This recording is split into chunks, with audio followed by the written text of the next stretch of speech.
क्या कभी ऐसा हुआ है कि आप रात को अकेले अपने कमरे में सो रहे हो और अचानक आपकी आंखें खुले, सिर्फ यह महसूस करने के लिए कि अंधेरे कोने से कोई आपको बहुत भूखी नज़रों से घूर रहा है। आप डर के मारे अपनी चादर गले तक खींच लेते हैं, लेकिन तभी आपको महसूस होता है कि चादर के अंदर कोई पैरों के पास पहले से ही कोई बहुत ठंडी सड़ चुकी लाश सोई हुई है। आज मैं आपको चंडीगढ़ के सेक्टर 15 की एक ऐसी सच्ची और रूह कपा देने वाली दास्तां सुनाने जा रहा हूँ, जिसे सुनने के बाद आप हफ्तों तक अंधेरे कमरे में जाने से कतराएंगे। यह कहानी 3 लड़कियों की है, अनन्या, रिया और स्नेहा, जिन्हें चंडीगढ़ में एक बेहद सस्ता पीजी किराए पर लिया था। उन्हें लगा कि किस्मत अच्छी थी, इसलिए इतनी सस्ती डील मिल गई। लेकिन वे यह नहीं जानती थी कि उस कमरे का किराया पैसे से नहीं, अपनी चमड़ी और अपनी रूह देकर चुकाना पड़ता है। अपनी सांसें थाम लीजिए, क्योंकि अब हम कदम रखने जा रहे हैं चंडीगढ़ के कमरा नंबर 304 के उस खौफनाक नर्क में, जिसकी रूह आज भी जिंदा है और शायद इस वक्त आपके ठीक पीछे खड़ी है। चंडीगढ़ की उस उमस भरी दोपहर में शहर की सड़कों को किसी तपते हुए तवे में बदल दिया था। आसमान से जैसे लपटें उठ रही थी। सेक्टर 15 की उन सकरी गलियों में, जहां पुराने पेड़ की घनी छाया भी राहत देने की बजाय गम घोट रही थी, अनन्या और रिया अपना भारी भरकम सामान लिए एक पुरानी बदरंग इमारत के सामने खड़ी थी। उनके साथ स्नेहा थी, जो एक प्राइवेट फर्म में नौकरी करती थी और पिछले 2 दिनों से ऑफिस के काम के बोझ तले इस कदर दबी थी कि उसकी आंखें अंदर धंस चुकी थी और उनके नीचे काले घेरे साफ दिखाई दे रहे थे। वह पीजी बाहर से ही किसी कब्र जैसी खामोशी ओढ़े खड़ी थी। दीवारों से प्लास्टर झड़ रहा था और गहरा भूरा पेंट और परियों की तरह उतर रहा था, बिल्कुल वैसे ही जैसे किसी सड़ती हुई लाश से चमड़ी गलकर हड्डियों से अलग होती है। अनन्या ने अपने कंधे पर लटके भारी बैग को संभालते हुए सहमी आवाज में पूछा, यही है वो जगह? उसकी आवाज में एक अनजानी घबराहट थी। जानते हैं क्यों? क्योंकि अनन्या के पास एक अजीब छठी इंद्री थी। वे हमेशा से जान जाती थी कि कौन सी जगह अपनी खामोशी में गहरी चीखें और खौफनाक मौतें छिपाए रखती हैं। रिया ने एक लंबी और थकी हुई सांस छोड़ी और चश्मा ठीक किया और बोली, हाँ वही। किराया इतना कम है कि मैंने सोचा मौका हाथ से न जाने दूं। चंडीगढ़ जैसे शहर में ऐसी डील दोबारा नहीं मिलती। कभी फोन पर ईमेल चेक कर रही स्नेहा ने झल्लाकर सिर उठाया। चेहरे पर मरने जैसी थकान थी। वह बोली, बस यह उम्मीद करो कि यहाँ शांति हो। मुझे ऑफिस के बाद सिर्फ मौत जैसी नींद चाहिए, कोई ड्रामा नहीं। लेकिन मेरे दोस्तों, जैसे ही उन तीनों ने पीजी के मुख्य दरवाजे के अंदर कदम रखा, कुछ ऐसा हुआ जिसने उनके बदन का खून जमा दिया। बाहर मई की झुलसा देने वाली गर्मी, लेकिन अंदर कदम रखते ही एक ऐसी बर्फीली हवा का झोंका उनसे टकराया जिसने उनकी रीढ़ की हड्डी में सीरन पैदा कर दी। वह ठंडक सुकून देने वाली नहीं थी। वह ऐसी ठंड थी जैसे अक्सर मुर्दा घरों में लाशों को सड़ने से बचाने के लिए रखी जाती है। उस सकरे अंधेरे गलियारे में एक घिनौनी गंध फैली थी। पुरानी सड़ी हुई लकड़ी, सीलन और कपूर का एक ऐसा मिश्रण जो सिर्फ शमशान में आता है। तभी अंधेरे गलियारों से निकलकर आया उस पीजी का मालिक, मिस्टर खन्ना, एक दुबला पतला सूखा सा आदमी, जिसकी छोटी पतली और सकर्क आंखें बार बार अपनी कलाई पर बंधी घड़ी को देख रही थी। उसे देखकर ऐसा लग रहा था कि मानो वह उस जगह पर एक सेकंड और नहीं रुकना चाहता। जैसे कोई अदृश्य साया उसका गला घोटने के लिए पीछे खड़ा हो। यह रहा आपका कमरा नंबर 304। बहुत हवादार है, खन्ना ने कांपती उंगलियों से ताला खोलते हुए कहा। जैसे ही वे कमरे के अंदर दाखिल हुए, उन्हें लगा जैसे हवा का दबाव अचानक बढ़ गया हो और उनकी छाती पर किसी ने कई टन का वजन रख दिया हो। कमरा बड़ा था, लेकिन उसमें एक अजीब सा डरावना भारीपन था। 3 बेड, 3 पुरानी अलमारियां और बीच में एक दीमक लगा मेज। खिड़की के बाहर नीम का एक पुराना आधा सूखा पेड़ खड़ा था, जिसकी नुकीली टहनियां कांच पर इस तरह से फैली थी जैसे कोई विशाल काली मकड़ी कमरे को अपने जालों में जकड़ने के लिए पैर पसार रही हो। लेकिन असली खौफ तब शुरू हुआ जब उनके कदम रखते कमरे में लगा पुराना पीला बल्ब पागलों की तरह अचानक झपका और फिर ठहर गया। मिस्टर खन्ना ने हड़बड़ाहट में कहा, बल्ब थोड़ा पुराना है, मैं कल ठीक करवा दूंगा। और बिना उनसे कोई सवाल पूछे वह गैलरी की तरफ इस तरह भागा जैसे कोई अपनी जान बचाकर भाग रहा हो। अनन्या कमरे के बीचों बीच खड़ी हो गई। उसके रोंगटे खड़े हो चुके थे। उसे साफ महसूस हो रहा था कि कमरे के उस अंधेरे कोने से कोई अदृश्य भूखी आंखें उन्हें घूर रही हैं। उसने झटके से मुड़कर देखा, लेकिन वहां सिर्फ रिया और स्नेहा थी, जो अपना सामान सेट कर रही थी। अनन्या ने फुसफुसाते हुए पूछा, तुम्हें नहीं लगता कि यह जगह कुछ ज्यादा ही साफ है? रिया ने अपना सूटकेस बेड पर पटकते हुए मजाक में कहा। शांत होना अच्छी बात है अनन्या, कम से कम यहाँ शोर मचाने वाले पड़ोसी नहीं होंगे। अब चलो सामान सेट करते हैं। शुरुआत के 2-3 दिन तो बिल्कुल सामान्य बीते, जैसे तूफान से पहले की खामोशी होती है। स्नेहा सुबह जल्दी निकल जाती और रात को थककर चूर होकर लौटती। अनन्या और रिया अपनी पढ़ाई में व्यस्त रहती। लेकिन मेरे दोस्तों, तीसरे दिन की रात वो खौफनाक खेल शुरू हुआ जिसने उनकी रूह कपा दी। रात के करीब 2 बज रहे थे। पूरा पीजी सन्नाटे के एक गहरे काले धुएं में डूबा था। दूर कहीं गलियों में एक कुत्ता रह रहकर इस तरह रो रहा था जैसे वह कमरे में आ चुकी उस मौत का मातम मना रहा हो। तभी अनन्या की नींद अचानक एक झटके से खुली। उसे महसूस हुआ कि कोई उसके कान के बिल्कुल पास अपनी बर्फीली सांसें छोड़ते हुए कुछ फुसफुसा रहा है। वह आवाज़ इतनी धीमी और डरावनी थी कि शब्द समझ में नहीं आ रहे, लेकिन उस आवाज़ में एक रूह कपा देने वाली तरफ दर्द और गहरी नफरत थी। अनन्या का गला पूरी तरह सूख गया। उसने डरते डरते आंखें खोली। कमरे की रोशनी मध्यम थी, लेकिन उसने देखा कि छत के कोने में लगा वह पीला बल्ब फिर से तेजी से झपक रहा। वह बल्ब की लयबद्ध झपकाहट अब किसी बल्ब की नहीं, बल्कि किसी मरते हुए इंसान के टूटते दिल की धड़कन जैसी लग रही थी। अनन्या ने बगल वाले बेड पर देखा। रिया और स्नेहा गहरी नींद में सोई थी। अनन्या ने कांपती दबी आवाज में पूछा, कौन है वहाँ?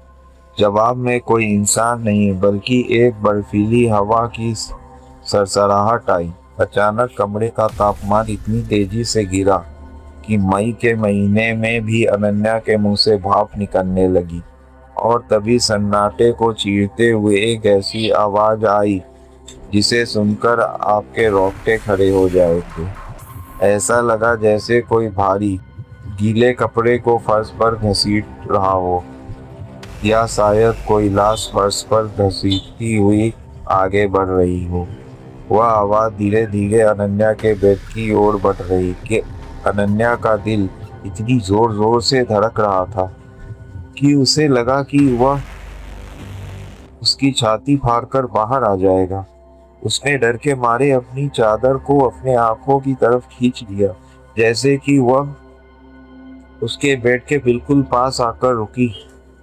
अनन्या को अपने पैरों के पास कुछ असहनीय रूप से ठंड, गीला और चिपचिपा महसूस हुआ, जैसे जैसे किसी पानी में डूबी हुई लाश की सर्दी उंगलियां उसके पैरों को छू रही हो। उसने अपनी पूरी हिम्मत जुटाई और चादर के नीचे देखा। वहां कोई इंसान नहीं था, लेकिन फर्श पर पानी और कीचड़ के छोटे छोटे पैरों के निशान अपने आप बन रहे थे, जो सीधे अलमारी से होते हुए दीवार की ओर जा रहे थे। अगली सुबह जब वह तीनों नाश्ते के मेज पर बैठी थी, अरण्या का चेहरा सफेद पड़ चुका था। उसने कांपते हुए हाथों से चाय का कप पकड़ा और अपनी सहेलियों से कहा, कल रात कोई हमारे कमरे में था। वो बल्ब पागलों की तरह झपक रहा था और फर्श पर पानी के निशान। स्नेहा ने अपनी आंखें मलते हुए उसकी बात काट दी। शायद बिजली की वायरिंग पुरानी हो अनन्या, इस सड़ी हुई बिल्डिंग में यह आम बात है। तुम जरूरत से ज्यादा सोच रही हो। रिया ने भी मजाक उड़ाते हुए कहा। हाँ अनन्या, शायद कोई भूतिया दोस्त तुम्हारा दीवाना हो गया है। वैसे भी इस शहर में लोग बहुत अकेले होते। रिया की वह हंसी अगले ही पल हमेशा के लिए उसके हलक में ही दफन हो गई। जैसे ही रिया ने कॉलेज जाने के लिए अपना अलमारी खोला, उसकी एक ऐसी चीख निकली कि पूरी पीजी गूंज उठी। उसकी पसंदीदा सफेद कुर्ती जो उसने कल रात हैंगर पर टांगी थी, वो अलमारी के नीचे फर्श पर पड़ी थी।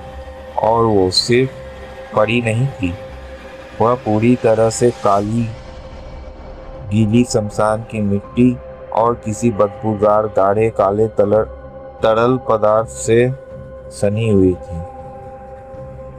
यह क्या बकवास है, रिया पागलों की तरह चिल्लाई। मैंने इसे कल रात टांगा था। यह नीचे कैसे आ गई? और इस पर यह कीचड़ कहाँ से आया?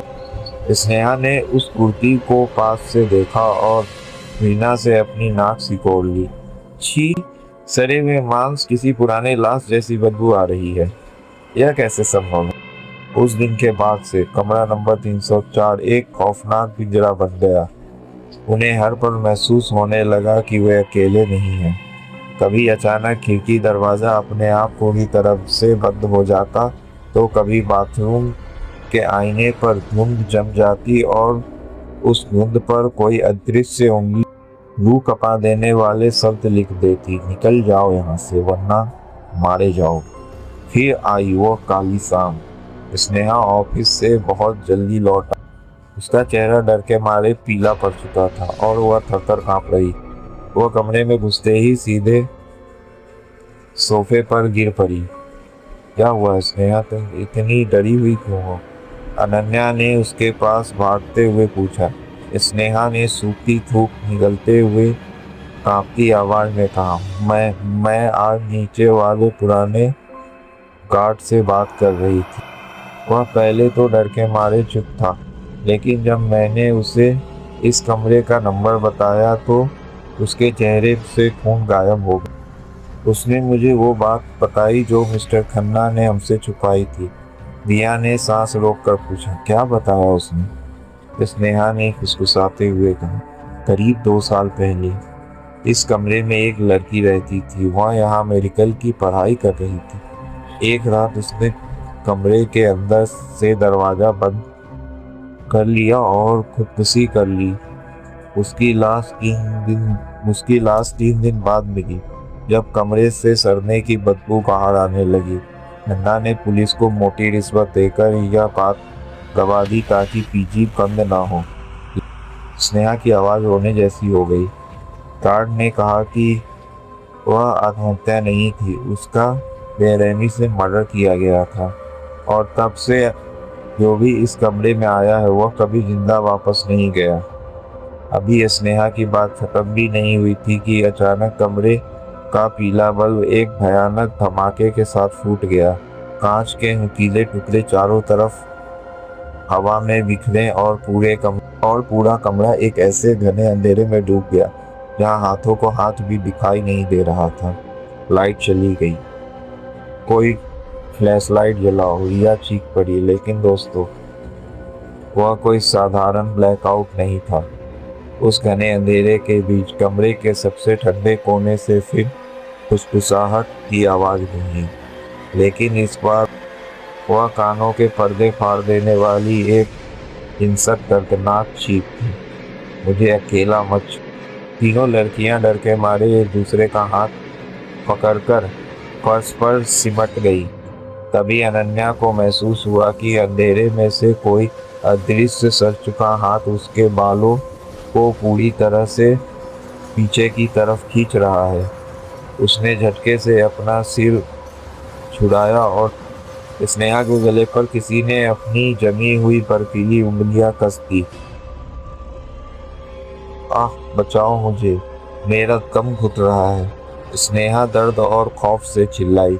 जब रिया ने अपने फोन का फ्लैशलाइट जलाया तो जो नज़ारा उसने देखा उनके खून को पानी कर दिया। स्नेहा के गले पर लाल नीले रंग के उंगलियों के गहरे निशान अपने आप उभर रहे थे, जैसे कोई अदृश्य शक्ति हवा में लटककर उसका गला घोट रही हो। हमें यहाँ से निकालो अभी, रिया पागलों की तरह चिल्लाई। वे हड़बड़ाहट में दरवाजे की तरफ दौड़ी, लेकिन उसके पहुंचने से पहले दरवाजा किसी ने बाहर से एक भयानक धमाके के साथ बंद कर दिया। उन्होंने हैंडल को पूरी ताकत से हिलाया पीटा, लेकिन दरवाजा जैसे पत्थर की दीवार बन चुका था। वह लॉक हो चुका था अंदर से, और तभी कमरे के बीचों बीच हवा का तापमान शून्य से नीचे हो गया। उनके मुंह से धुआं निकल रहा था और उस धुएं के बीच फोन की मध्यम फ्लैशलाइट में एक आकृति उभरने लगी। हाँ मेरे दोस्तों, वह उसी मृत लड़की की प्रेतात्मा थी, लेकिन उसकी हालत इतनी भयानक थी कि कमजोर दिल वाले उसे देख ले तो उसका दिल धड़कना बंद कर दे। उसकी त्वचा पीली सड़ चुकी और झुर्रियों वाली थी। उसकी आंखें सामान्य नहीं थी, वे पूरी तरह कोयले जैसी काली थी और काला खून लगातार बह रहा। उसके गले पर फंदे का एक गहरा नीला काला निशान था और उसके फटे हुए कपड़े से सड़े हुए मांस की वही भयानक बदबू आ रही थी। वह आकृति धीरे धीरे उनकी ओर बढ़ने लगी। उसके चलने का तरीका अस्वाभाविक था, जैसे उसकी सारी हड्डियां टूटी हुई हों। हर कदम के साथ फर्श पर पानी और काले खून का निशान बनते जा रहे थे। तुम हमसे क्या चाहती हो? अनन्या फर्श पर घसीटते हुए रोने लगी। वह प्रेत आत्मा रुकी। उसका निचला जबड़ा एक झटके के साथ नीचे की तरफ गिरा, मानो उसकी खोपड़ी टूटी हुई हो, और उसके मुंह से एक ऐसी भारी गूंजती हुई आवाज निकली जो इस दुनिया की नहीं थी। उसने मुझे मारा। लड़कियों की रूह कांप गई। वह आत्महत्या नहीं थी, मिस्टर खन्ना ने उसका मर्डर किया, और अब वह रूह इंसाफ नहीं बल्कि उस कमरे में आने वाले हर इंसान का खून चाहती थी। कमरे के अंदर एक बर्फीला बवंडर शुरू हो गया। अलमारियों के दरवाजे अपने आप खुलने और बंद होने लगे। मेज पर रखी भारी भारी किताबें उड़कर दीवारों पर गोलियों की तरह टकराने लगी। वह प्रेतात्मा अचानक हवा में उछली और सीधे स्नेहा की तरफ झपटी। स्नेहा पीछे गिरी और उसके लंबे काले नाखून स्नेहा के मांस में धंसने। छोड़ो उसे, अनन्या ने अपनी पूरी ताकत बटोरी। पास पड़ा एक भारी मेटल का लैंप उठाया और उस प्रेत की तरफ फेंका। लैंप उस आकृति के सीने के आर पार निकल गए, जैसे वह सिर्फ धुएं से बनी हो। लेकिन इस वार में उसका ध्यान भटका दिया। उसी पल रिया की नज़र खिड़की पर पड़ी, जिसका पुराना लॉक हवा के दबाव से टूट चुका था। खिड़की से बाहर नीम के पेड़ पर कूदो, वरना हम सब यहाँ मारे जाएंगे। कमरा अब साक्षात नर्क बन चुका। खिड़की के खांच एक एक करके चकनाचूर होने लगे। अनन्या ने बिना सोचे खिड़की से बाहर छलांग लगाई और नीम की एक मजबूत टहनी को पकड़कर नीचे कूद गई। बाद रिया ने भी मौत के मुंह से निकलते हुए नीचे छलांग लगा दी। अब सिर्फ स्नेहा बची थी।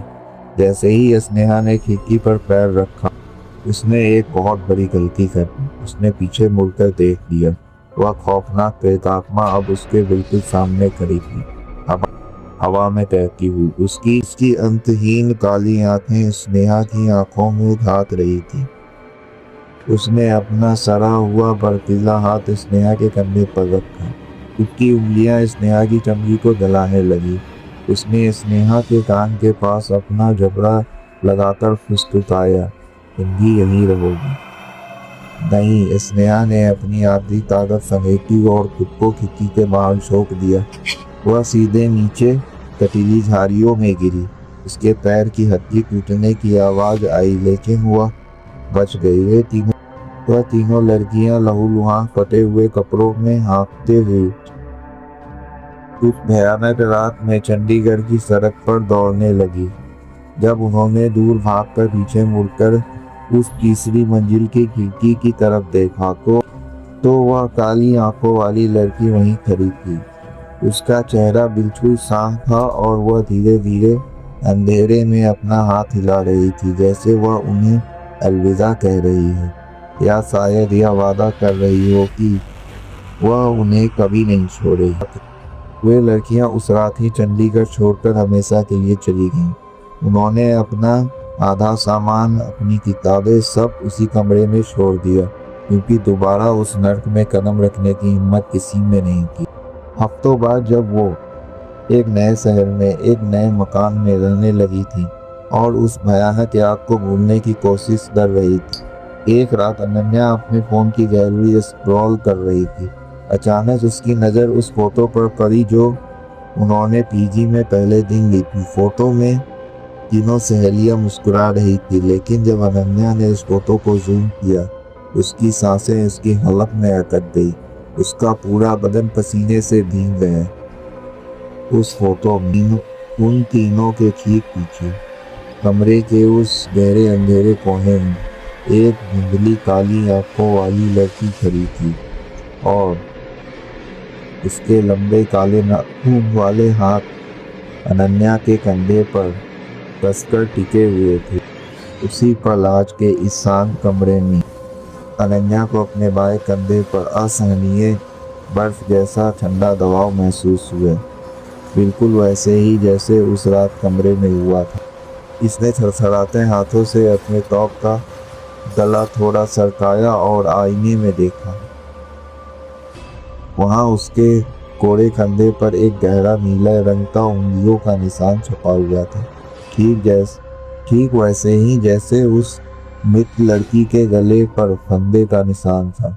वह समझ गई कुछ बलाएं, कुछ खौफनाक रूहें कमरे में बंद नहीं है। ये इलाके में जाते हैं तो वो आपके साथ, आपके भीतर आपकी परछाई बनकर चल पड़ती है। चंडीगढ़ का वह कमरा नंबर 304 आज भी वही है, खामोश और बदरंग नए शिकारों का इंतजार कर रहा है। लेकिन उस कमरे की वो खौफनाक मौत अब अनन्या के कंधे पर अपना नया आशियाना बना चुकी है। तो दोस्तों, अब हिम्मत है तो अपने कमरे की लाइट बुझाकर सो जाए, लेकिन याद रखिए, अगर रात को पैरों में कुछ ठंडा और चिपचिपा महसूस हो तो चादर हटाने की गलती बिल्कुल मत करना। अगर आपको हमारा ये वीडियो अच्छा लगा हो तो चैनल को सब्सक्राइब करें और वीडियो को लाइक करना ना भूलें। तब तक के लिए हर हर महादेव।